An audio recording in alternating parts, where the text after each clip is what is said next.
लाहौर के 60 साला तनसाज बाबा जी मिस्टर पाकिस्तान बन गए।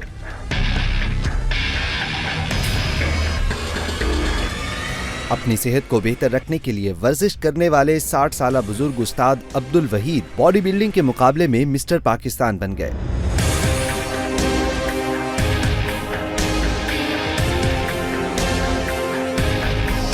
अब्दुल वहीद जो बाबा जी और उस्ताद जी के नाम से मशहूर हैं, किसी नौजवान बॉडी बिल्डर से कम नहीं है। वो इस उम्र में भी घंटों ट्रेनिंग करते हैं और देखने वाले हैरान रह जाते हैं।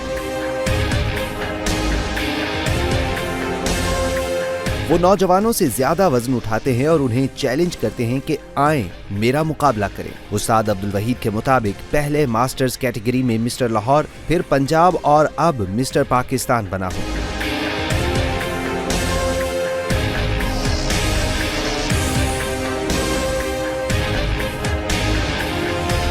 उनका कहना था कि मैंने अपनी फिटनेस के लिए क्लब नहीं बनाया बल्कि नौजवानों के लिए बनाया, और इसका सिर्फ ये मकसद है कि नौजवान खेल की जानिब आए, नशे की तरफ न जाएं। उन्होंने कहा कि मुझे नौजवानों के लिए काम करना है, अगर 100 बरस भी जिंदा रहा तो यही काम करूंगा। उन्होंने ख्वाहिश का इजहार किया कि अगर हुकूमत बैनुल अक़वामी सतह पर मेरी सरपरस्ती करे तो मुल्क का नाम रोशन कर सकता हूँ।